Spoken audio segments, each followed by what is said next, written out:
तो good morning everyone.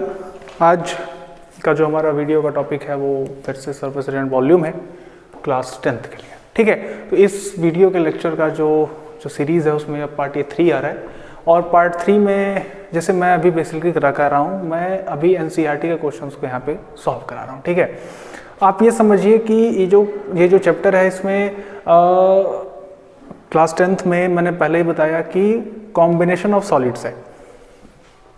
अब combination of solids में देख रहे हैं, हमने पहले वाले में क्या देखा, फर्स्ट वीडियो में हमने देखा क्या निकालने को सीखा, हमने सरफेस एरिया। ठीक है, दूसरे में हमने क्या निकालना सीखा, वॉल्यूम। और अब हम क्या सीखने जा रहे हैं कि किसी शेप को दूसरे शेप में अगर हम चेंज करते हैं तो अगर वॉल्यूम बराबर होता है तो उसके कैसे क्वेश्चंस आते हैं। ठीक है, ये दो तीन टॉपिक है इसमें। ठीक है, बहुत अच्छे से करना है। और सरफेस एरिया किसका दिखा हमने सीखना, ये कॉम्बिनेशन ऑफ सॉलिड। तो कॉम्बिनेशन ऑफ सॉलिड्स का सरफेस एरिया वॉल्यूम हमने निकालना सीख लिया है। अब जो हमें बचा हुआ है वो बचा हुआ है क्या, तीसरा एक्सरसाइज, और वो बेस्ड है recast of one solid shape into another solid shape. यानी कि अगर हम किसी सॉलिड शेप को किसी दूसरे सॉलिड शेप में चेंज करते हैं तो क्या चीज़ होती है और उस पर बेस्ड क्वेश्चन कैसे आते हैं। तो मैंने लिखा हुआ है कि इफ अ सॉलिड इज रिकास्टेड और रिशेप्ड इनटू अनदर सॉलिड, अगर एक सॉलिड को दूसरे सॉलिड में चेंज करते हैं, रिकास्ट करते हैं, रिशेप करते हैं विदाउट एनी जो उसमें कोई चीज़ अगर चेंज ना किया जाए, विदाउट एनी चेंज, तो वॉल्यूम रिमेन्स फिक्स्ड।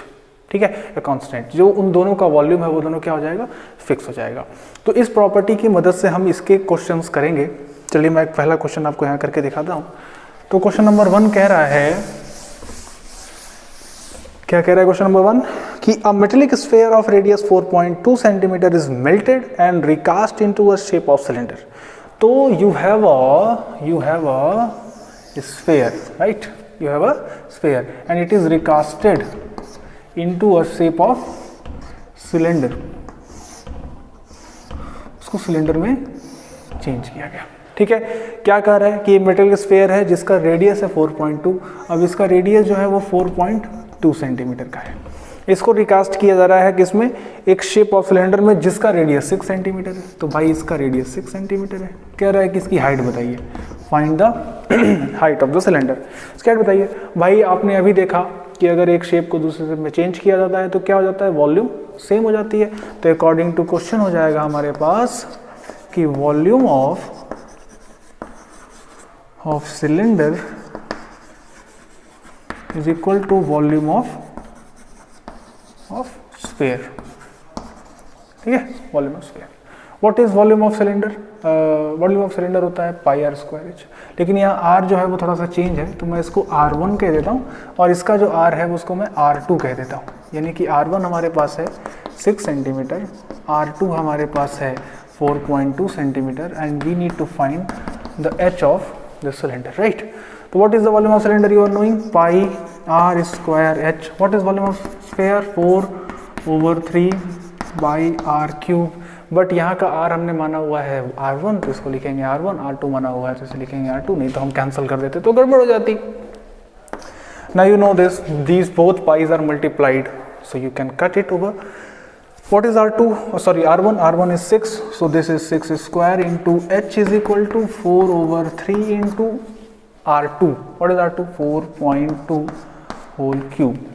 ठीक है, सॉल्व करते हैं तो h हमारे पास निकल के आ जाएगा 4/3 into 4.2 into 4.2 into 4.2 upon 6 into 6। ठीक है, सॉल्व कर लें, आसानी से हो जाएगा।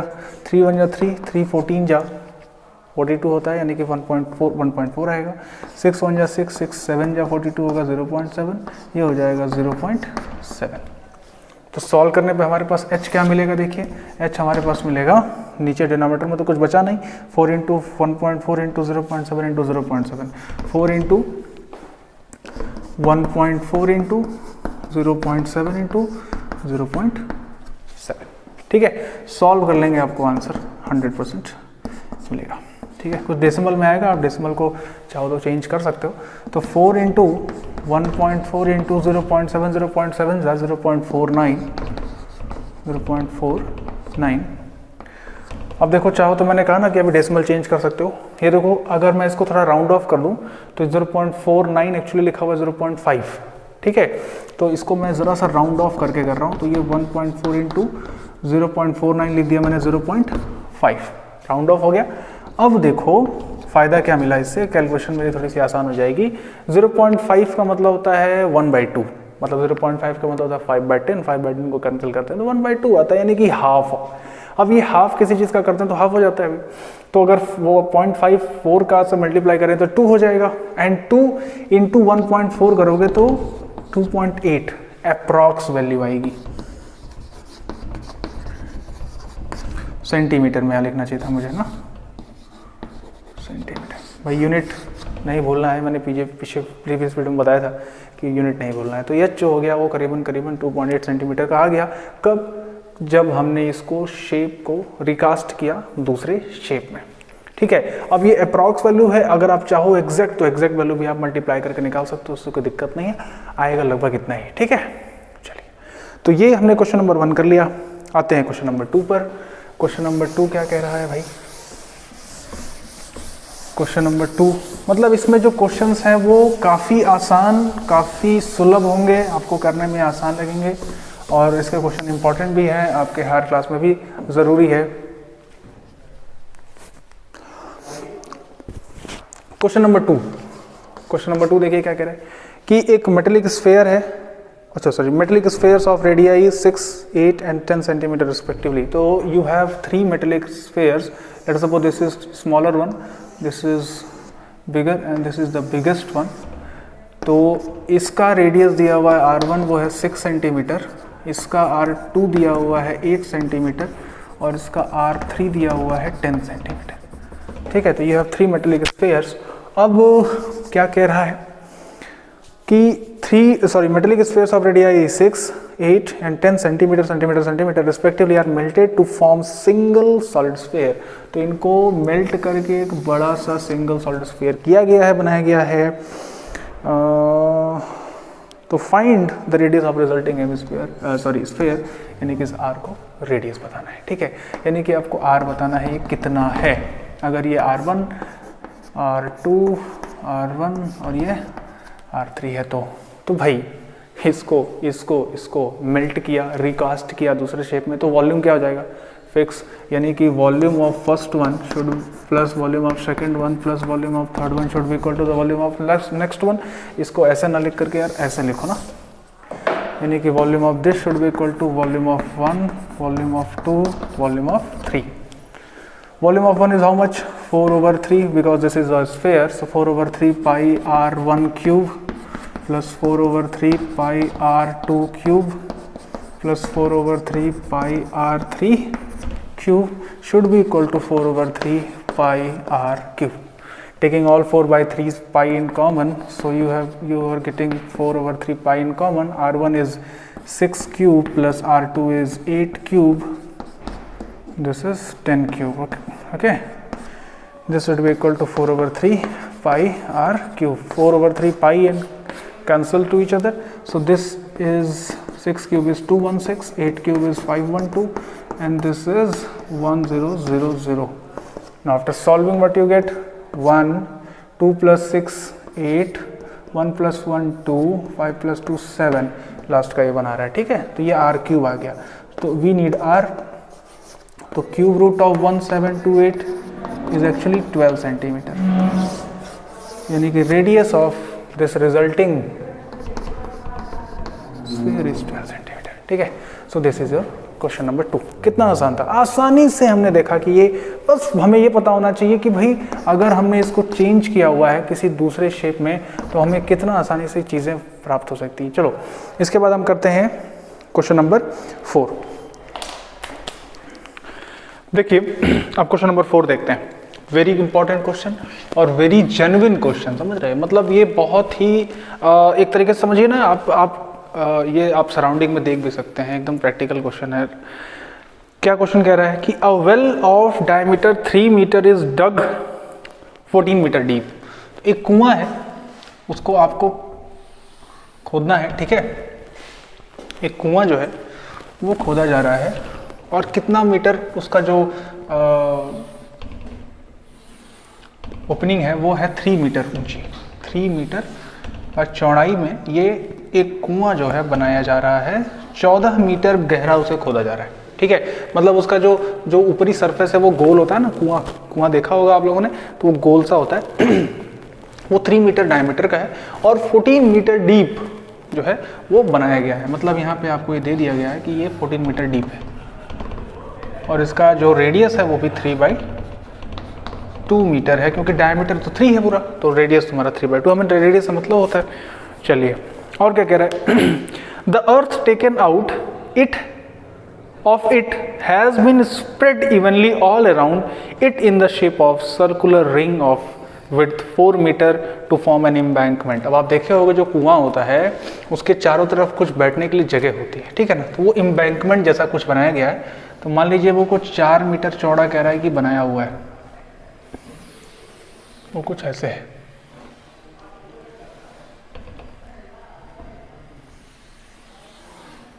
ठीक है, ये 4 मीटर लगभग चौड़ा आपको एम्बैंकमेंट बना के दिया हुआ है।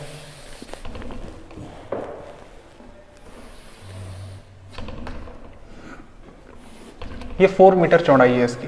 तो देखिए भाई, अगर ये 4 मीटर चौड़ा है, यहाँ से ये कह रहा है कि ये 3/2 मीटर ही है, केवल यहाँ तक ये 3/2 मीटर है, तो सेंटर से इसकी दूरी भी रेडियस कहलाएगी बाहर वाले का। पहले तो पूरा क्वेश्चन को एक बार और से रीड कर लेते हैं। ठीक है, so a well of diameter 3 metre is dug 14 metre deep. एक कुआं है 3 मीटर डायमीटर लेकर के 14 मीटर अंदर तक गहराई की तो खोदा गया है उसे। The earth taken out, it has been spread evenly all around it in the shape of circular ring of width 4 meter। ठीक है, उसको उसके अंदर से मिट्टी निकाल करके उसके चारों तरफ उसे इवनली स्प्रेड कर दिया गया है और एक बना दिया गया सर्कुलर रिंग। तो देखिए सर्कुलर रिंग जैसा बन रहा है। अच्छा, आप ये इसको सोच के देखो, कहीं ये एक तरीके से ये सिलेंडर नहीं दिख रहा है, ये बाहरी सिलेंडर जिसमें से ये अंदर वाले सिलेंडर को निकाला गया है, कुछ ऐसे दिख रहा होगा। देखिए तो यानी कि अगर मैं देखूं तो मुझे, अगर ये मैं थोड़ा सा ठीक से बना देता हूँ ताकि आप लोगों को शायद विजुअलाइज नहीं हो रहा होगा वहाँ से। आप सोच के देखिए कि ये जो शेप रिंग का है ना, यही मिट्टी है इतनी दूर, ये इधर मिट्टी है, ये इधर मिट्टी है, ये सब ये मिट्टी वो स्प्रेड किया गया है। ये चारों तरफ अगर ये मिट्टी बनाई गई है तो इसका एरिया, सॉरी इसका वॉल्यूम, जो मिट्टी हमारी एम्बैंकमेंट में यूज हुई है वही मिट्टी जो यहाँ से निकाली गई थी वही है। ठीक है ना, यानी कि कह रहा है कि जब उसको डग किया जा रहा है, इस पूरी मिट्टी को जब बाहर निकाला जा रहा है और बाहर निकाल के उसी मिट्टी को पूरी तरह से इवनली स्प्रेड किया जा रहा है एम्बैंकमेंट बनाने के लिए, यानी कि volume of earth inside this cylindrical shape well should be equal to volume of this ring। ठीक है ना, अगर एक रिंग बनाया जा रहा है तो वो कुछ ऐसा है। देखिएगा, एक सिलेंडर है, उसमें रिंग शेप जो है तुम्हारे पास ये चीज है।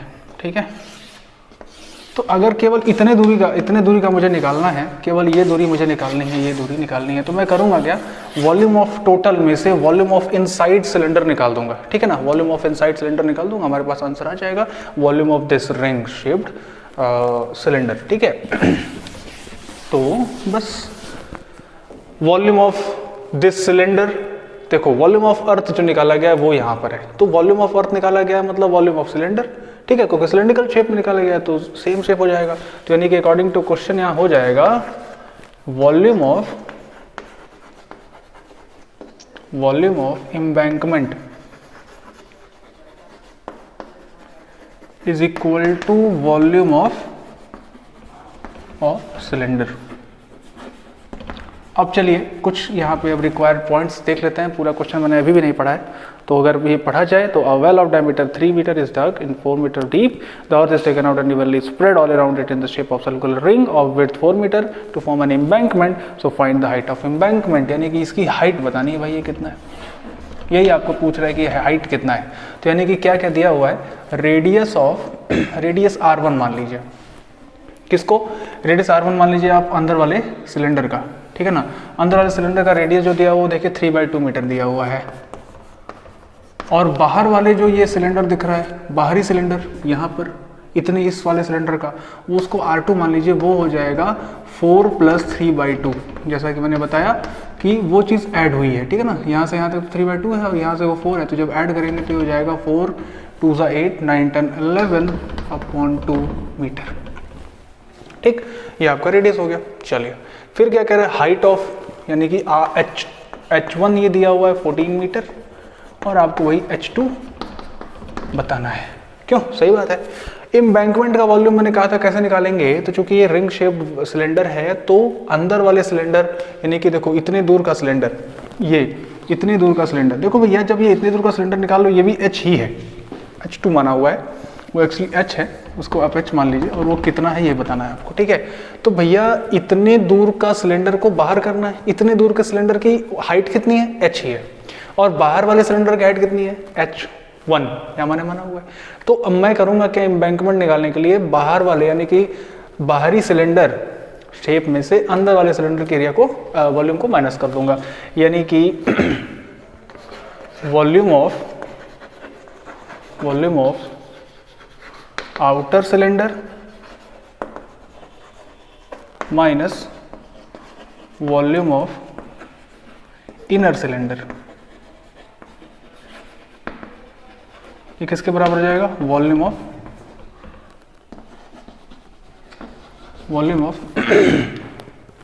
ऑफ जो मेन सिलेंडर है, ठीक है ना। अब ये समझिएगा दोनों अलग अलग है भाई, ये जो इनर सिलेंडर आउटर सिलेंडर की बात की जा रही है वो यहाँ वाला है, इतने दूरी वाला, और ये जो सिलेंडर की बात की जा रही है ये अंदर, ये पूरा का पूरा है, पूरा का पूरा है। वॉल्यूम ऑफ आउटर सिलेंडर क्या होता है भाई? पाई आर, आउटर सिलेंडर का जो रेडियस हमने माना हुआ है वो है R2, ठीक है। तो पाई R2 स्क्वायर H, ठीक है, इसमें से माइनस किया जा रहा है पाई, अंदर वाले सिलेंडर का रेडियस जो है वो यहाँ से लेकर यहीं तक है, ठीक है, वो है पाई R1 स्क्वायर H, क्योंकि ये भी यहाँ तक H तक ही है, ये किसके बराबर हो जाएगा? पाई इनर सिलेंडर कितना है? Inner cylinder R1 square H1, ठीक है। कॉन्सेप्ट फिर से क्लियर कर लीजिए। मुझे अगर एम्बैंकमेंट की वॉल्यूम निकालनी है बाहरी सिलेंडर में से अंदर, जो ये छोटा सा सिलेंडर यहाँ तक की हाइट का है उसको मुझे बाहर निकालना पड़ेगा, इसको, तो ये वॉल्यूम इसका अंदर का निकल के आ जाएगा। ये बाहर का वॉल्यूम जो है उसका रेडियस है R2, यहाँ लिखा हुआ है, और ये हाइट H है। अंदर वाले जो निकालना चाह रहा हूँ वो भी R1 है, लेकिन उसकी हाइट यहीं तक है, पूरी हाइट लेंगे ही नहीं, बराबर हो जाएगा इसके, ठीक है। वॉल्यूम को सॉल्व करते हैं, कुछ कॉमन लेते हैं, पाई कॉमन लिया, H कॉमन लिया, तो ये हो जाएगा R2 square minus R1 square, किसके बराबर हो जाएगा? पाई R1 स्क्वायर H1 के, ठीक है। पाई से पाई तो कैंसिल हो रहा है, H की वैल्यू निकालनी ही थी, R2 कितना है भैया? 11/2 होल स्क्वायर, 11/2 होल स्क्वायर, तब इसको चेंज करके हम ऐसे कर लेते हैं, minus R1 is how much? 3/2 whole square, so 3/2 whole square is equal to R1 कितना है? R1 कितना? 3/2, सो 3/2 होल स्क्वायर इंटू H1 14, ठीक है। सॉल्व कर लेंगे, हमें आंसर हमें मिल जाएगा। H निकालिए ज़रा, तो यहाँ से 11 स्क्वायर होता है 121 अपॉन 4 माइनस 3 का स्क्वायर 9/4, ये भी 4 ही है, इज इक्वल टू 3 3 या 9 अपॉन 4 इंटू 14। बस अब हमें सॉल्व करना है, ठीक है, और कुछ खास नहीं। तो यहाँ पे थोड़ा सा सॉल्व करने की कोशिश करते हैं। 121 में से 9 माइनस करिए तो हो जाएगा 112 upon 4 is equal to 9 into 14 upon 4, ठीक है। नीचे का 4 दोनों कैंसिल हो जाना है, और अब देखो यहाँ से जो H निकल के आ जाएगा वो हो जाएगा 9 इंटू 14 अपॉन 112, ठीक है। सॉल्व करेंगे तो 7 से कट करें, 2 से कट करें, तो 2 7 जा 14, 2 1 जा 2, 2 5 जा 10, 2 6 जा 12, 7 1 जा 7, 7 8 जा 56, ये हो जाएगा 9/8, यानी कि आंसर आ रहा है 9/8। जब इसको प्रॉपरली सॉल्व कर देंगे तो H की वैल्यू आ जाएगी, 9 से 8 को डिवाइड करेंगे तो हो जाएगा 1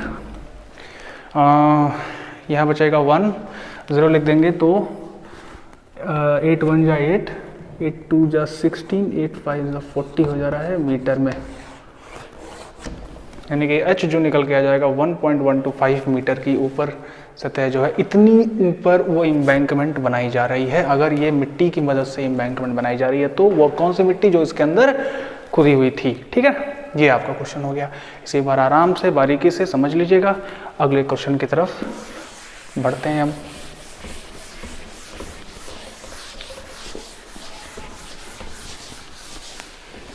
अगला क्वेश्चन है जो हम करने जा रहे हैं वो है क्वेश्चन नंबर 6।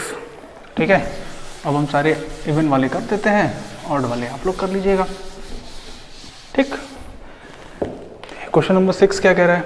क्वेश्चन नंबर 6 वो क्या कह रहा है, देखिए वो कह रहा है कि how many silver coins 1.5 centimetre in diameter and thickness 2 millimetre must be melted to form a cuboid of dimension 5.5 centimeter into 10 centimeter into 3.5 centimeter. Okay, so this is question। आपको फिर से कहा जा रहा है कि यहाँ पे मेल्ट करके दूसरा फॉर्म बनाया जा रहा है। जाहिर सी बात है वॉल्यूम दोनों का फिक्स हो जाना चाहिए।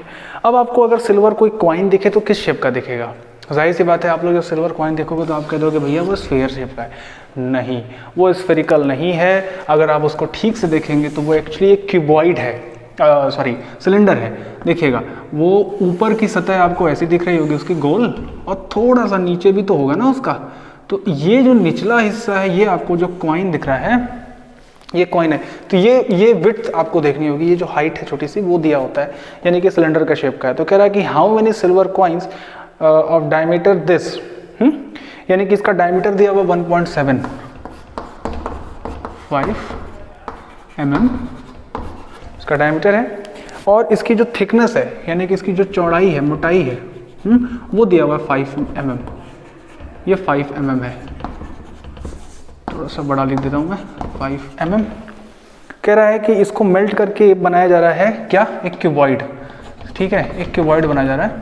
तो मैं यहाँ बना देता हूँ क्यूबॉइड, और वो क्यूबॉइड कुछ ऐसा है जिसके डायमेंशंस दिए हुए हैं।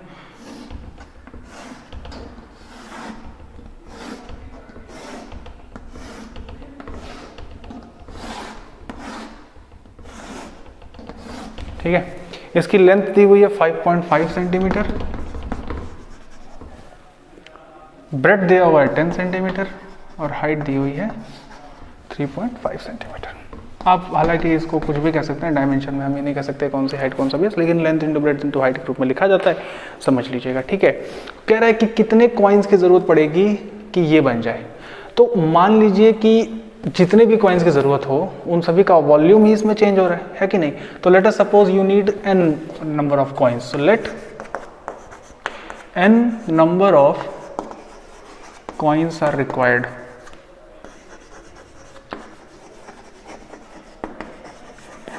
ठीक है, तो अकॉर्डिंग टू क्वेश्चन हो जाएगा वॉल्यूम ऑफ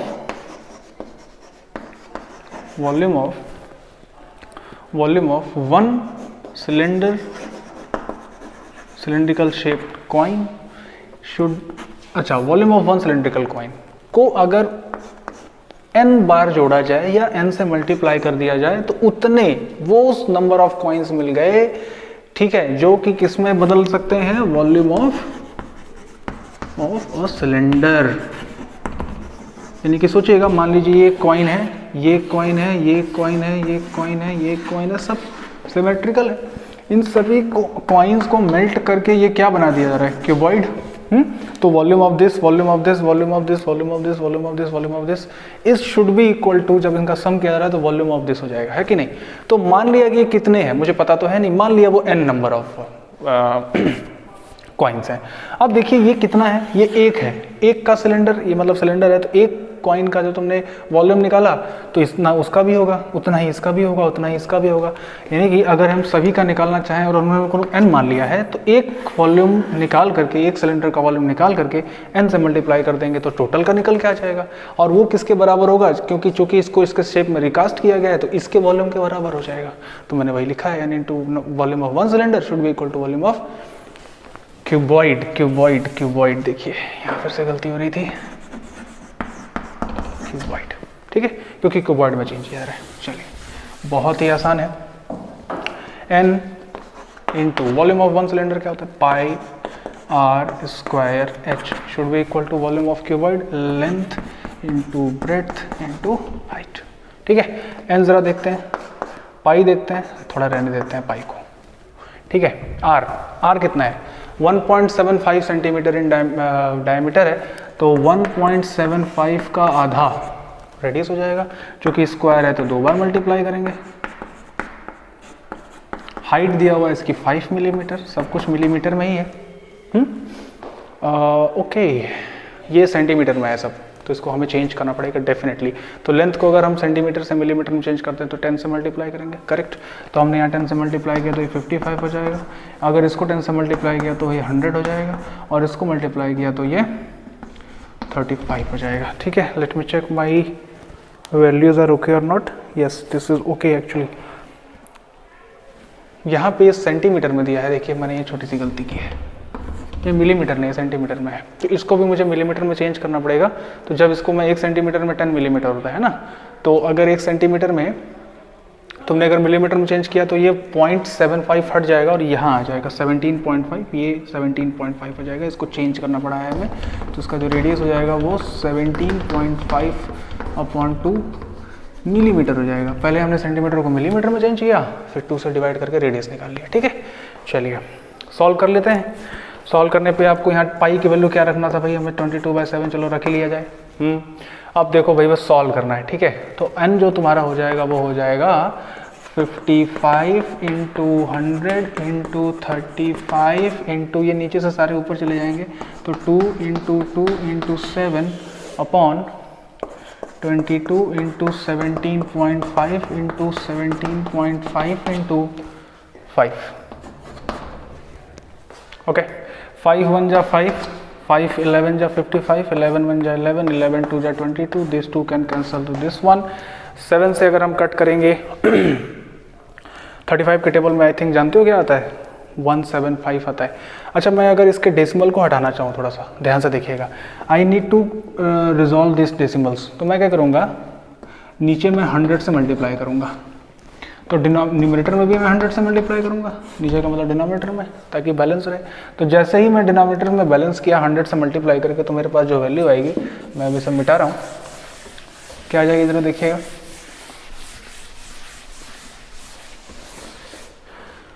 तो हमारे पास जो n की वैल्यू आ रही है वो क्या आ जाएगी, ये तो कैंसिल हो गया, 100 × 35 × 2 × 7 × 100 ओवर 17.5, एक 0 से कैंसिल होकर के 175 हो जाना है, और दूसरे को भी 175 बना दिया जाएगा दूसरे 0 से, और बाकी तो कुछ बचा नहीं। अब देखिएगा, आप ज़रा टेबल पढ़िएगा, 35 बन जा 35, 35 5 जा हो जाएगा 175, प्लीज़ चेक इट। और इसी तरीके से अगर आप 7 से ही डिवाइड करना चाहते हैं, तो 7 बन जा 7, 7 2 जा 14, 17 में से 14 माइनस करोगे 3 बचेगा, 5 यहाँ पे आया, 7 5 जा 35, 3 5 25। अच्छा, अब देखिए 25 1 जा 25, 25 4 जा 100, राइट, एंड 5 1 जा 5, 5 20 जा 100। तो अब हमारे पास जो n आया वो कितना आ गया, 20 × 2 × 4 कितना हो गया, 4 2 जा 8 2 जा 16, यानी कि 160 नंबर ऑफ कॉइन्स हमें चाहिए थे, यानी कि नंबर ऑफ कॉइन्स रिक्वायर्ड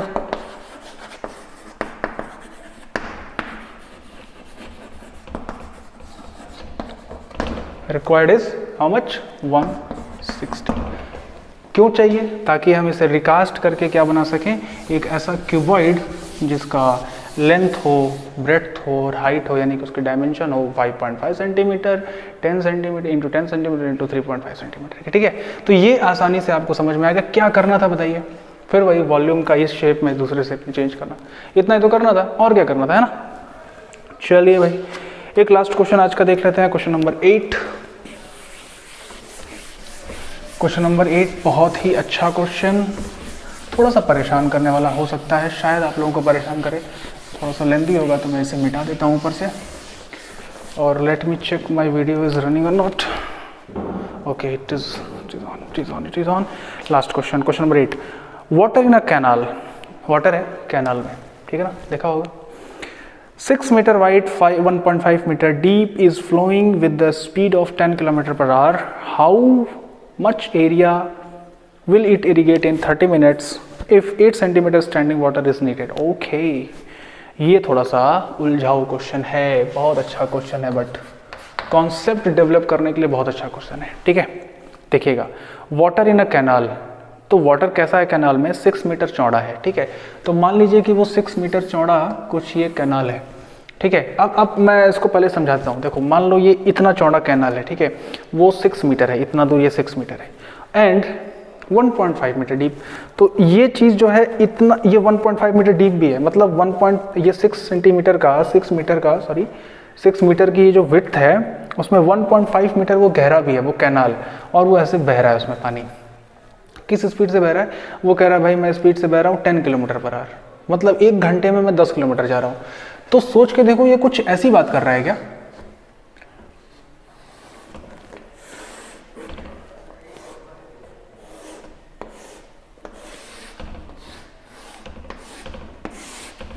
ये कुछ क्यूब वाइड जैसा बना रहा है क्या? देखिएगा ध्यान से, मैं समझा रहा हूँ फिर से। 6 मीटर वाइड है, चौड़ाई है 6 मीटर, और 1.5 मीटर की गहराई है। 1.5 मीटर की गहराई है। चलो भाई मुझे चौड़ाई दिख गई 6 मीटर, चलो आपने दिखा दिया सर 6 मीटर की चौड़ाई दिखा दी, आपने 1.5 मीटर की ऊंचाई भी दिखा दी। चलो भाई, तो ये तो आप क्यूबॉइड भी बना सकते थे, है ना, बहुत कुछ हो सकता था। सिलेंडर बना सकते थे, क्यूब बना सकते थे। तो क्यूबॉइड कैसे पता आपको चला? तो देखो वो हो क्या रहा है, उसमें लेंथ कैसे मिल रही है। 1 घंटे में वो कहाँ जा रहा है? 10 किलोमीटर की स्पीड है उसकी, ठीक है ना। इसमें जो पानी बह रहा है तो स्पीड ऑफ वाटर, ये स्पीड ऑफ वाटर क्या है, वो है 10 किलोमीटर पर आवर, यानी कि 1 घंटे में 10 किलोमीटर जा रहा है, ठीक।